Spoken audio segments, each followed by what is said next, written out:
Good evening and welcome to this edition of the Island Stats Cricket Show. I'm your host, Earl Baston, and joining me this evening is Andre Doc Manders and Calvin Waldron. Good evening, gentlemen. How are you this evening? I'm good. All is good, Basin. Good. Well, let's quickly run down the results from this past weekend. Started out yesterday with the Western County Cup competition taking place at the White Hill Field, where Somerset Bridge defeated Willowcotts. Willowcotts were the defending champions coming into the match. Somerset Bridge won by 12 runs. Somerset Bridge were bowled out for 105. Willowcotts were bowled out for 93. Then today, in Bermuda Cricket Board T20 Premier Division action, St. George's Cricket Club defeated Bailey's Bay by 8 wickets. Bailey's Bay scored 97 for 9, and St. George's would score 99 for 2. We must add the other two Premier Division matches were not played, and we'll get to some scenarios of why they were not played later in the show. In BCB T20 First Division play, Flats Victoria won by 51 runs over Somerset Bridge. Flats scored 173 without loss in their 20 overs. Somerset Bridge scored 122 for 8. Southampton Rangers won by 39 runs over Devonshire Recreation Club. Southampton Rangers scored 94 for 8. And Devonshire Recreation Club were all out for 55. Cleveland County won by 7 wickets over the Warwick Workmen's Club.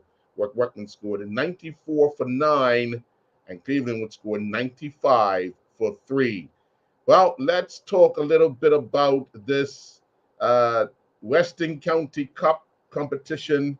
The final was yesterday. We saw Somerset Bridge in deep trouble at one point. They were 66 for 8, but managed to score 105. Doc, let me ask you, 105 against anybody, would you bet on that team winning? So I think they say, oh, depends. The wickets playing, I mean, like you said, there was 60 something for, I think, 7, 8. 8, yeah. I think that's probably where the cuts lowest in that amount. Anything you chase anything over 100. If looking at those teams, betting line and building. I'm pretty sure I don't know how that wicket was playing or was their shots or what. You looked at Somerset Bridge, they scored 105. There are 2 cup match players in there. They're saying right away, like, these guys can struggle with this wicket. You probably seeing that Wilcox, will be struggling too. Mm-hmm. Especially if they're like Kamal Berlin and Alan Douglas. And you look at that's both of them, more than half the wickets. So, I like I said, Wilcox probably lost it when they have for they can show chasing anything under 100 seems like it's not easier. But you gotta get good to bridge for building them up. 105 too. Yeah, I mean, Cal, just watching when I watched the tail end of the first inning, and I think the Willowcotts players would have thought they had it in the bag before they actually wrapped up the bag. Coming off the field, laxy days ago, thinking they had to change the batting lineup a little bit, and it kind of backfired on them. You think sometimes overconfidence allows you to get yourself in trouble and you struggle to get yourself out? Yeah, I would think 105 is a low total. That psychological effect on your mind of what got it in the bag already. But as he's saying is what got our runs, we got to get there. So, like you said, it kind of pegged them back, losing early wickets and no partnerships. Kudos to Somerset Bridge for defending the total well. Doc, with regards to the wicket, I mean, it for me, it had turned because Kevon Fubler came on late, and he ended up with 4 for 29. Dean Stevens. So both teams had a speedster get 4 wickets and a spinner get 4 wickets. With Dean Stevens getting 4 for 14 off of 8 with 2 maidens. And then Kamal Lavrock, 4 for 28 off of 7.4.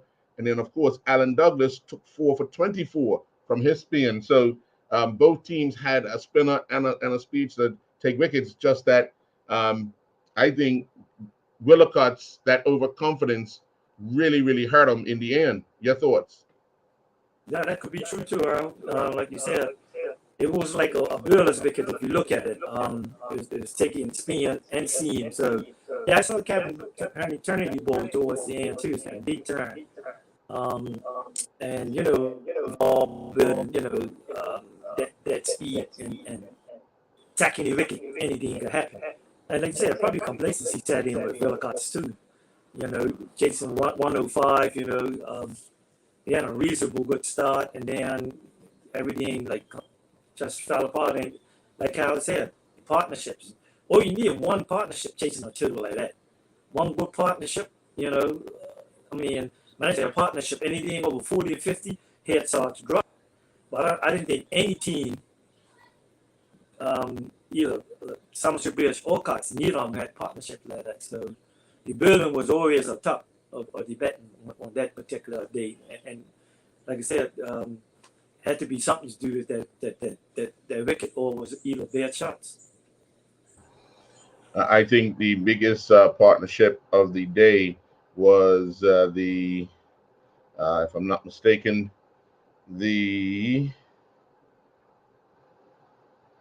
I'm in the wrong one. The 9th wicket partnership for Somerset Bridge. You had Samir Tavares come in. He scored 37 off of 40 balls. He had 3 sixes, 1 4, and he batted along with Kareem Hollis. And they he batted with Jason Smith. No,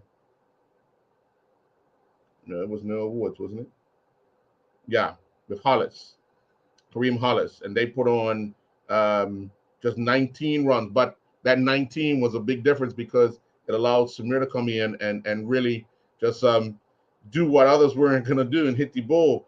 But when you have a youngster like that, Cal, I think Willicott didn't attack him the way they should have attacked him. They laughed. He was hitting the ball pretty hard, and they kind of just allowed him to do so, hoping that he would get himself out. But he started connecting and hitting the ball outside. So, he was able to change just a little bit and get him to that 100. Once he got him to the 100, I think, the guys in the pavilion thought, okay, we got a chance here. Yeah, we talk about it every week. We're building the lines and lengths. Credit to Samir, he is a good batsman that he could hold the bat. Not quite sure why he was so far down. But, he took advantage of balls that were there for him to hit. Definitely. Well, again, congratulations to the Somerset Bridge, who would be the 2023 Western County Cup champions. What else can we say? The cup changed hands 3 times in the 3 games. Southampton Rangers came in with the trophy. Warwick defeated them. Warwick went in 4 games. Warwick went up against Willicott. Willicott beat them. And then, of course, Willicott went up against Somerset Bridge and Somerset Bridge. So that's all the teams in the 2023 season taking a piece of the silverware in each game. Doc, it's always interesting when that happens, isn't it? Because it kind of keeps the tournament itself kind of interesting, does it? Yeah, sure does. It gives each one of those teams, a chance of winning it. It's unfortunate PHC couldn't have been in it this year too, because it would have been interesting if PHC would have made it too. But it's well for the Western Conference because it definitely makes it's results. Everybody like to see results, and it's making the Western Conference much more interesting. Definitely, we have a good evening from the president of the Western County Cup competition, Ms. Teresa Burrows. A job well done to her team this year. for getting the Western County up and running, for having some exciting cricket. Again, another decent turnout in the crowd. I was a bit worried when Somerset Bridge were 66 for 8, and it had just gone 12 o'clock. I was like, oh man, these people cannot just be here until about 2 o'clock. But it turned out to be an exciting finish with Somerset Bridge fighting back to win the title. So, congratulations to all the teams that took part in the Western County Cup, and to the committee of the Western County Cup competition. Continue to strive to, encourage people to come out, encourage the players to perform as best they can. I remember they're doing it for the spectators as well as their clubs. So a job well done for 2023. We look forward to 2024 Western County Cup competition. Ms. Boris, if you can, I believe you're having an all-star game the final week that will replace PAC. If you do, can you let us know, if the teams have been selected and, anything that you would like us to share with the viewing public? Just send me a message and I'll get it on. Well, guys, let's take our first commercial break, and when we come back, we're going to talk T20 Premier Division cricket that took place or didn't take place today. We'll be right back.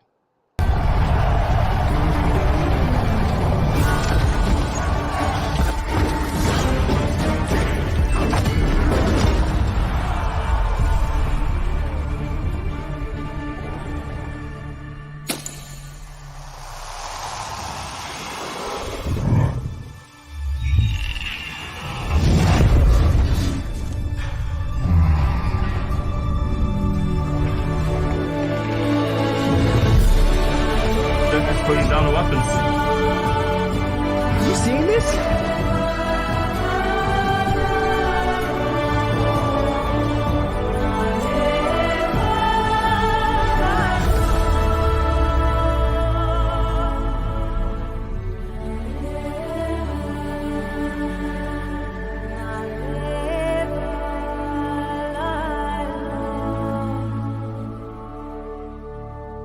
John Barrett & Son is bringing us something fresh and exciting for the new year. Vi Antioxidant Infusion Beverage.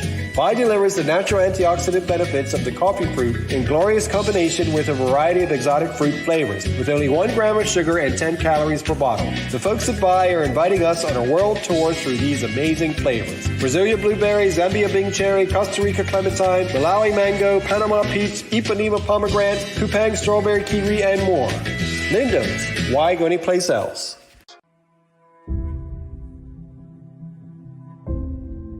I'm also thankful and grateful because my greatest value of my life is my legacy. But why I do it?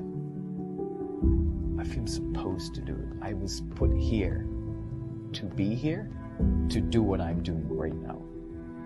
Once I see somebody moving, it's the greatest joy for me. There's a little person being born. I am thankful that people have given me the trust, for me to empower them, from my players to my family to friends. And that's what I'm thankful for. I'm thankful that people have allowed me and trusted me to be in their life.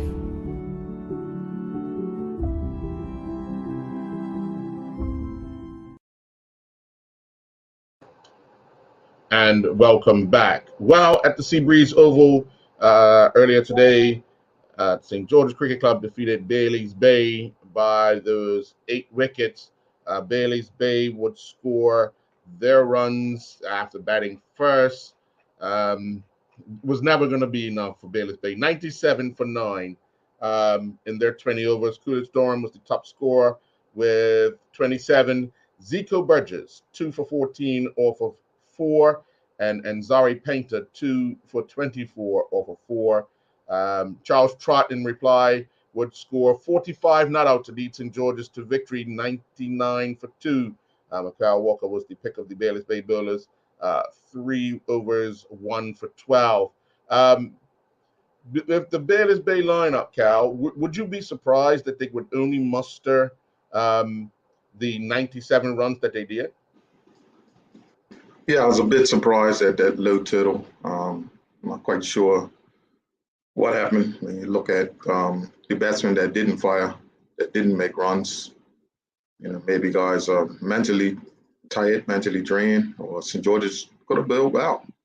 Pitch might have been playing a little indifferent, where they couldn't get off and couldn't make runs. But I think that total was way too low for our Bayless Bay team that's been firing the whole season. Yeah, and Doc, 97 runs at Seabreeze. We've seen it go both ways, but with St. George's looking to defend that T20 title, you think they're going about it the right way in attacking as they did today? Yeah, the defending champions, St. George's are. But 97 runs it's never no runs to building that on down at Bayless Bay. Now 97 up the stadium now, with the wicket taking a little turn, or a much bigger field, it might have been a little difficult. But like Cal said, at Bayless Bay, 97, no. That betting's been indifferent the whole season. If you look at it, Delray been making bulk of the runs for him. Unfortunately, he didn't get onto that. You think that somebody will step, say, let's put my hand up to get some runs, It's been pretty well safe. I think this is probably the first time it's kind of failed, betting for Bay. I think Bay is going to be, it's still early in 2020. You can't count them out. There's only one game below us. The nice thing about the 2020, everybody's playing each other twice. So they will definitely have to win the remaining games, beat St. George's and boost the run rate too. And that just doesn't help getting knocked down by 97. So it's going to be interesting going into to the second half of the season in 2020.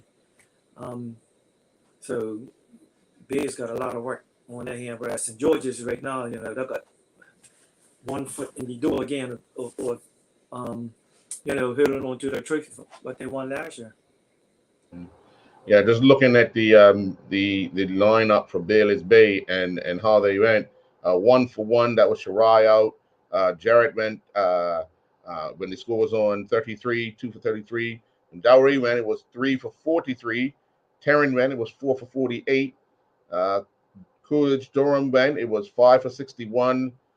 6 for 66 when Stephen Otterbridge got out, and then it was a slight partnership. Rodney Trott was out. 7 for 89, 91 for 8. Kyle Hutzel and Jair Blakeney was the last one out, and they still had 4 balls to go. Then they would score 2 more runs in those 4 balls. But once you're behind the ball like that, once you're chasing and you're falling behind, Cal, how difficult is it for someone to kind of change everything? As Doc said, there would have been a time for somebody to put the hand up, being that Delray didn't make any runs, put the hand up and say, I'll put the team on my back today.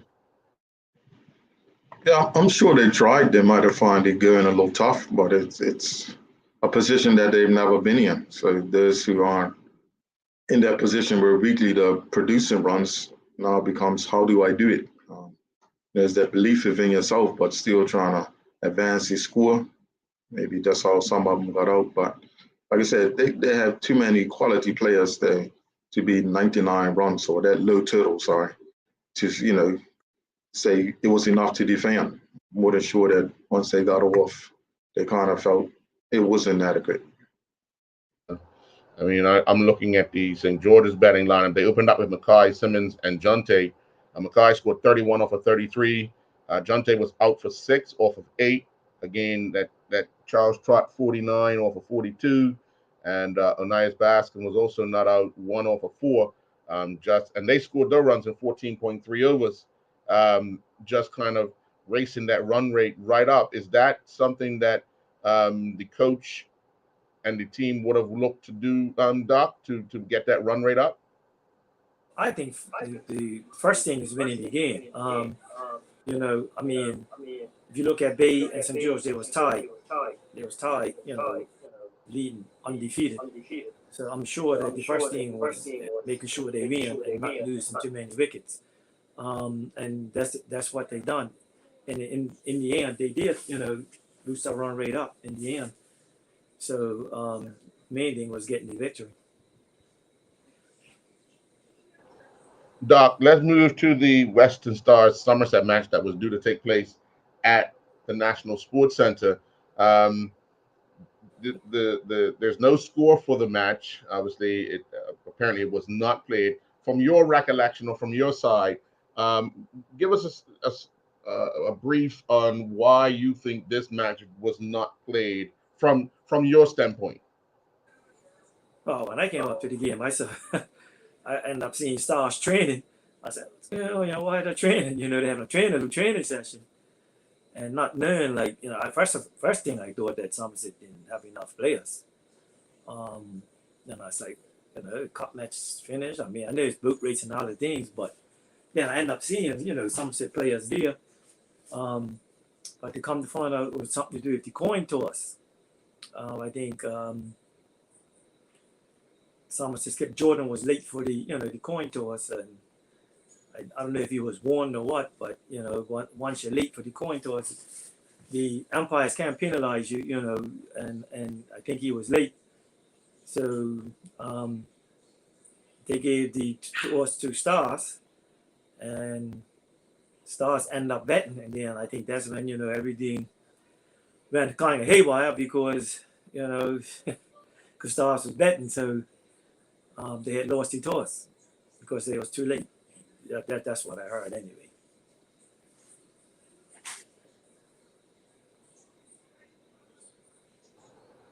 All right, thanks. And of course, the other match, St. David's and Willicotts were due to play as well, and it was a similar situation as well with St. David's short, Willicotts coming late. But when it was all said and done, St. David's didn't have enough players. Is that what we're hearing, Cal? Yeah, that scenario filled it out like that. Forfeiture of toss and then not enough players present by the other team to actually have enough players to constitute a match. It's unfortunate that two Premier Division matches are not played for whatever reasons, but something that's going to have to be sorted out rather quickly and get back to playing cricket. So, yeah, unfortunate, but here we are. Well, we're going to take a commercial break, and when we come back, we'll talk First Division cricket. Some interesting scores in there. We'll be right back. I'm also thankful and grateful because my greatest value of my life is my legacy. But why I do it? I feel supposed to do it. I was put here to be here, to do what I'm doing right now. Once I see somebody moving, it's the greatest joy for me. There's a little person being born. I am thankful that people have given me the trust, for me to empower them, from my players to my family to friends, and that's what I'm thankful for. I'm thankful that people have allowed me and trusted me to be in their life.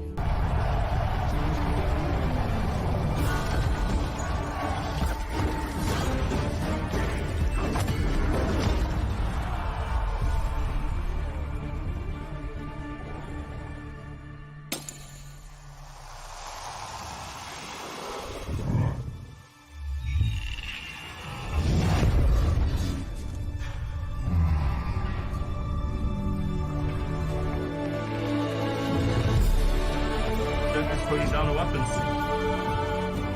You seeing this?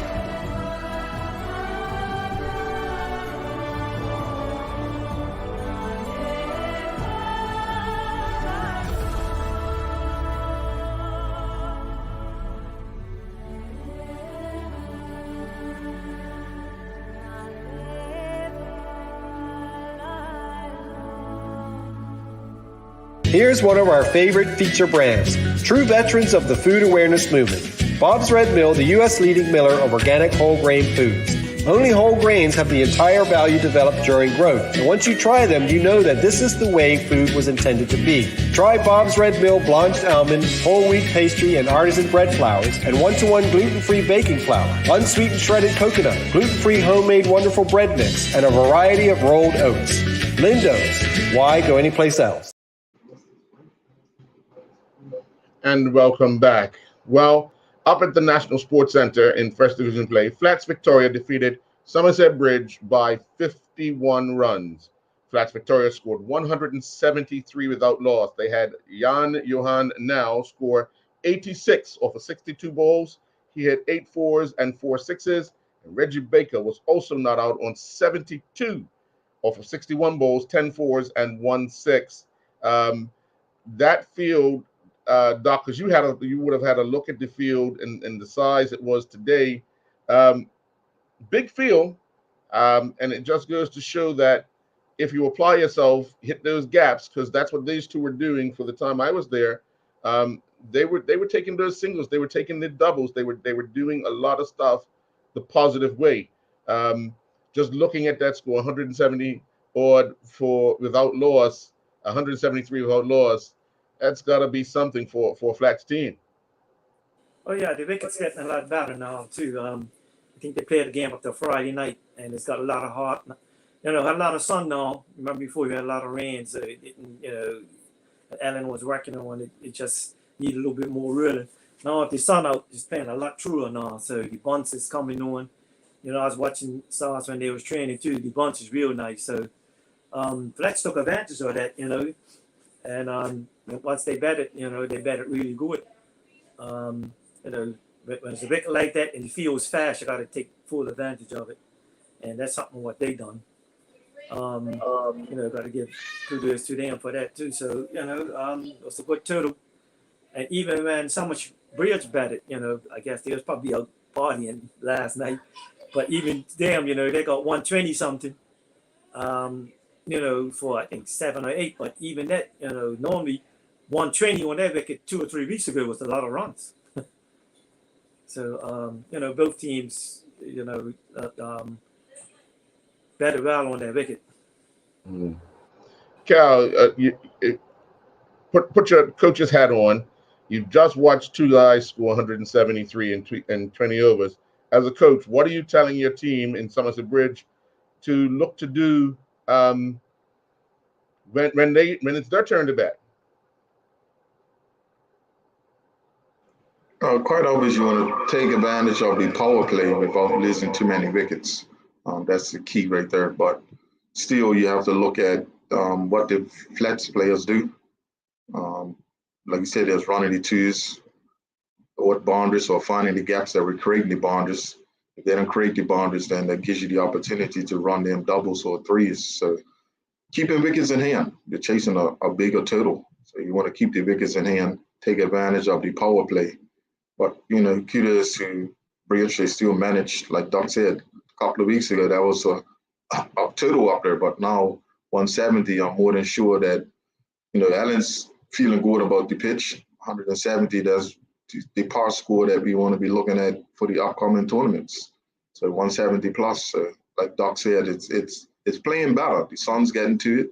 The rolling's been done. So it's just a matter of continuing on with the preparation that the pitch will eventually be a good pitch for the tournament. Yeah, I mean that I think is the difference in years going by. The pitch is now being used. We kept making the same mistake over and over and over that we would get to a competition and that will be the first time that we've actually played on that wicket. So now that the board has taken over, what they should have been doing some years ago before those tournaments, prior to this tournament coming up, they're doing now because they've taken it over. And I think that is we're seeing the difference in how that pitch is playing. When it's regularly played on, it's gonna mature. If it's not played on, we don't know what to expect from it in as we start a competition. But just looking at Flats, I'm sorry, when Somerset Bridge went to bat, they lost the first wicket on 15. but they lost their second wicket on 95. There was a big partnership between Neil Thrack and Donnie Charles. Donnie Charles scored 48, Thrack scored 40. But then once Thrack got out, at 95, wickets fell on a regular basis. You know, it just did not work out for Somerset Bridge in that chase. And then you look at the fact that Nikita Bascom ended up with 5 wickets for 12 runs off of 4 overs that included a maiden. Quite remarkable, coming on as the 5th change bowler. Hold on a sec. The 6th bowler to grab those 5 wickets. So a good turnout for him. In the other matches for Cleveland County, made light work of Warwick Workmen's. Warwick Workmen's went to bat and they scored 94 for 9, and then Cleveland County scored 95 for 3. Again, Cal, that that Warwick team continued to struggle in that batting lineup or how they want to bat. They opened with Malachi and Stephen. They had Crazy Cumming number 3, Corey Burgess number 4, Swan, Rayner, right down to Stovall and Johnny Lee. Basically, Johnny Lee scored 23, Stovall scored 11, Quincy James scored 18, and Robert Richardson, the final man, Ian, scored 12 not out.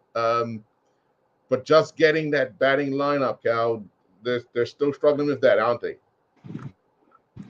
Yeah, they haven't peaked yet. They haven't got it right. The batsmen haven't done anything, if I could put it that way. They've struggled all year, so I would assume at some point that is a concern, and they may get it right in next match, as we keep saying. But so far, they haven't got it right. What combination is going to work for them? Not quite sure, but everybody in that team would have to really question themselves and want to do better for the next match.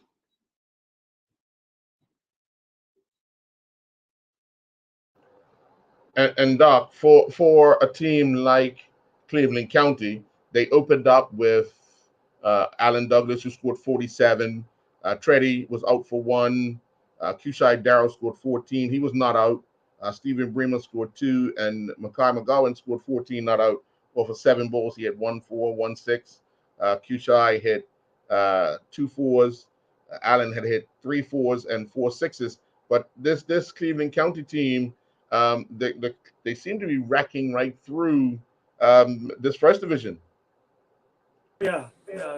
When we look at, they done well in the 50 over tournament when it's in, up in early in the season. So, and with the betting line up and the building line up, that's why them, even though you can't, 2020, it's anybody's game. But you would think Warwick would have put up a battle total. It might have made it a little harder for them, but they got betting right down to 10, 11, and if you look at it, Dion didn't even bet it today. They could rotate the batsmen, like Alan Gurn during the 50 overs. I think Alan was betting a little later. Now in 2020, he's going back up to his years, we're opening up. So they got with that betting lineup, they could rotate their players around, make it a lot easier for them. So really not surprised how well they're doing it in the first division, but they got, like I said, they're probably one of the teams that definitely, well, not one of them, they're definitely coming up next season in 2020. Yeah, in the Warwick inning, Kushai Darrow took 4 wickets for 13 runs over 4. That included a maiden, so he set the tone for Cleveland County to wrap up that inning and restrict Warwick to that total of 94. And then the final first division match, Southampton Rangers defeated Devonshire Recreation Club by 39 runs. Southampton Rangers scored 94 for 8. Devonshire Recreation Club were out for 55. I know Devonshire Recreation Club was short yet again. It seems like a trend for them. But Doug, looking at a team like Southampton Rangers and a team like Devonshire Recreation Club, we knew Southampton Rangers would struggle, being that they've lost a whole host of players, and we knew Devonshire Rec has been struggling for players. But did you think, Doug, it would be as bad as it is with a team like Devonshire Rec not being able to get a full slate of players on a regular basis?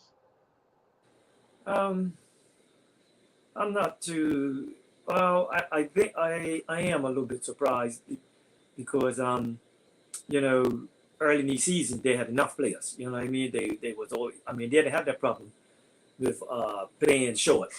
But after cup match and ones like the Central Continent event, players lose interest, and with so many things on today. So, but you would be thinking like, oh, this is Rangers. This could be a team that we got a chance of winning. Both teams are probably thinking the same thing.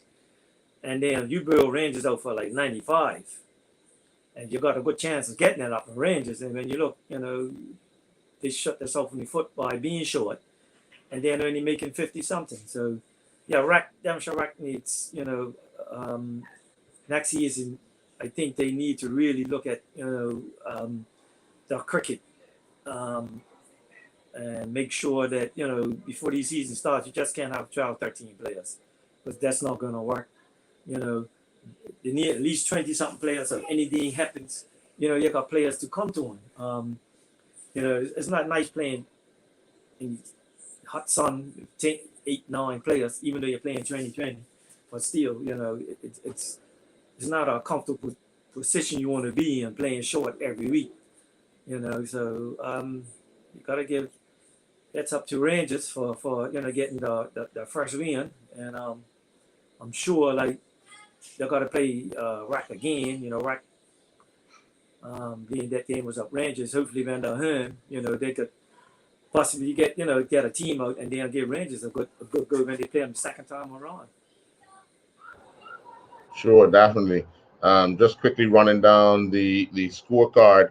They had Jamari Bean scoring 17, Dalen Richardson 21, Swain Campbell 20 not out, Jamari Beach 14. Those were the only ones in double figures for Southampton Rangers.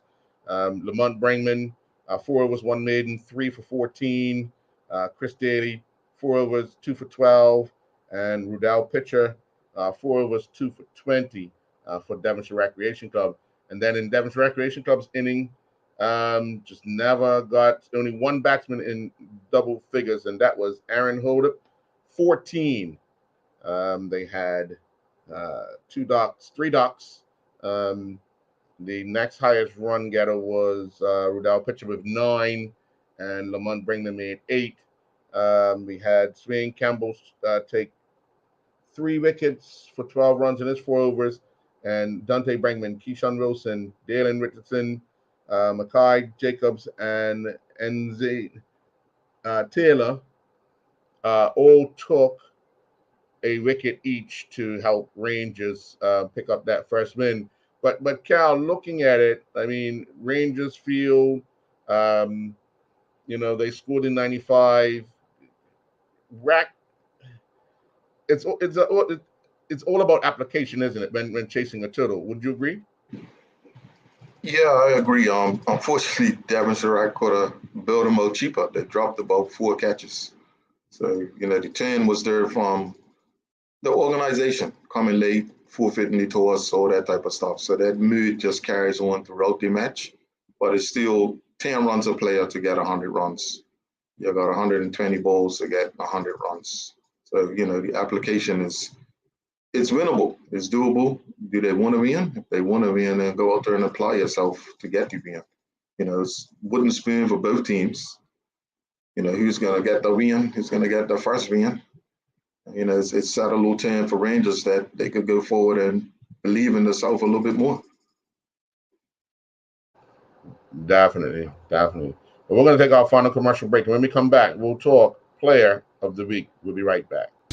It seems everyone knows someone who's lactose intolerant or just avoiding dairy products. And fortunately, there's a growing array of delicious and nutritious alternatives. Pacific Natural Foods have been doing things their own way simply and sustainably for over a quarter century, making non-dairy beverages with the finest possible ingredients right down to the packaging. Try Pacific Natural Original and Vanilla Hemp Milk and Almond Original Plant-Based Beverage, all sweetened or unsweetened, and low-sodium organic vegetable or chicken broth. Lindo's, why go anyplace else? I'm also thankful and grateful because my greatest value of my life is my legacy. But why I do it? I feel supposed to do it. I was put here to be here, to do what I'm doing right now. Once I see somebody moving, it's the greatest joy for me. There's a little person being born. I am thankful that people have given me the trust, for me to empower them, from my players to my family to friends, and that's what I'm thankful for.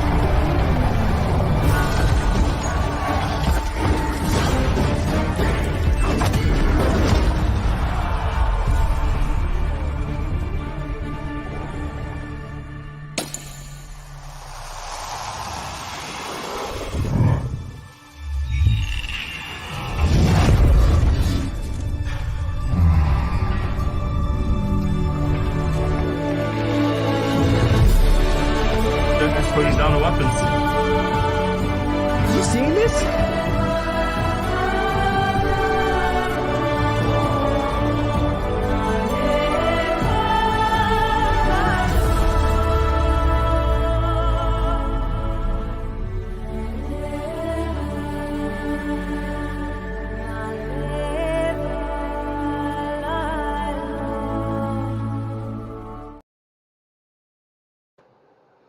And welcome back. Well, gentlemen, it's time to talk player of the week. We're going to start with, of course, that match yesterday in the Western County Cup. Dean Stevens stood out for Willicott Burlers, 4 for 14 off of 8 that included 2 maidens. Kevin Fubler, 4 for 29 off of 6.5. And then in the Willicott's inning, Cabal Lavrock, 4 for 28 off of 7.4. Alan Douglas, 4 for 24 off of 6 to help guide Somerset Bridge to victory. Then in today's lineups, in the first division, you had that partnership of 173 between Jan Johan Now and Reggie Baker from Flats. Unbroken partnership of 173. You had Dakota Bascom taking 5 for 12. With 4 overs that included a maiden. Then in the Rangers game, you had Lamont Brengman taking 3 for 14 off of 4 that included a maiden. Swain Campbell, 3 for 12 for Southampton Rangers, in reply, helping to bowl out Devonshire Recreation Club for that 55. At the Seabreeze Oval, we had Cleveland County beating Warwick Workmen's. Cushai Darrell, 4 overs, 1 maiden, 4 for 13 to help restrict Warwick Workmen's to that 94 for 9. And then Alan Douglas scoring 47 for Cleveland County. At Seabreeze in the Premier Division match, St. George's defeated Bayless Bay by the 8 wickets. Zico Burgess, Coolidge Dawn was the top scorer, 27. Zico Burgess, 2 for 14. Charles Trott scored 49 not out, with Mikhail Walker, 1 for 12.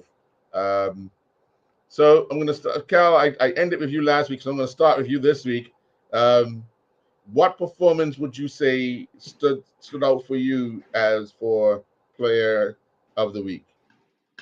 I'm leaning towards young Bascom. That's some good Berlin figures there.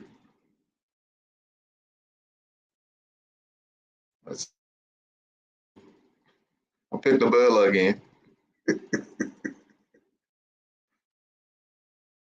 I agree. This is one time I agree with you, Cal. I agree. 5 for 12, that's good Berlin analysis in any game. And they won. And then also the boy Krishai Darrow from Cleveland, 4 for 20, and I think he got 14 out of a good all-round performance. But I'm leaning towards the boy Bass from 5 for 12. Flats will be happy because I was leaning towards that 173 run partnership. I was really leaning towards that only because that set the tone. You did say player, not players. We've picked players before. I know. So what you doing? Picking both? Yeah, I actually was. I was. Okay. I was going to allow them to share it because the partnership was what set the tone for Flats to win the match. I'm not taking anything away from Dakota Bascom. I mean, 5 wickets is remarkable. I mean, to not lose any wickets in your inning and one of your players take 5 wickets in their inning, that's remarkable. It's a remarkable feat. But I have to go with you guys because you guys both picked Dakota Bascom. You go with Rules. No. You gonna pick the duo and the single? I mean, Flats will be happy. Flats will be happy. I mean, definitely somebody from Flats had that was a good performance from him today. And then again, with the 5 wickets on that wicket, it was like Burlap actually was batsman friendly this time, and up to getting 5 wickets. It's amazing feat for the youngster too. All right. Well, I'm happy to announce that Dakota Bascom is the Gosling's Player of the Week. Thanks, gentlemen. We'll be back next week, Sunday. We'll know who will enter the final round of Eastern County, as that match takes place on Saturday. And we'll have a full slate of T20 matches. Hopefully, everybody can make time and get their matches played. How's that? Let me ask Carol a quick question before we go. Sure. When you forfeit the toss, I don't like to go into detail. You had one today too with Damage Iraq was late. So obviously that game between Stars and Somerset. So the board probably be waiting for the actual umpires report after that, isn't it? Both games, I think the umpires report St. David's game, St. David's and Vellicott and Stars and Somerset. I'm sure the BCB will probably be waiting for the reports for the umpires, right? Yeah, that's correct. The third umpires will submit the reports based on information from the on-field umpires, and the decision will go before the cricket committee, and the outcome will be known in due course. But it's interesting that captains and some players don't really understand and know the rules. Yeah. I mean, I'm sure that they understand it, but the rules are rules, isn't it? I mean, you can't the umpires there for a reason. So, like you said, we don't actually know what happened, but you still have to wait till the umpires report to see what really went on. But for a game like that not to be played, that was a game where both teams, trying to win, and then you're not playing because of a decision that, something that could have been avoided. So, like I said, we will see. But like some teams, they just get somebody else take the toss. So I can't speak on that match or what happened, but I've seen that happen where other people take the toss and then the captains the team. Yeah, that's true. Yeah. Well, we'll wait about 5 weeks for the board to make a decision. That's consistent.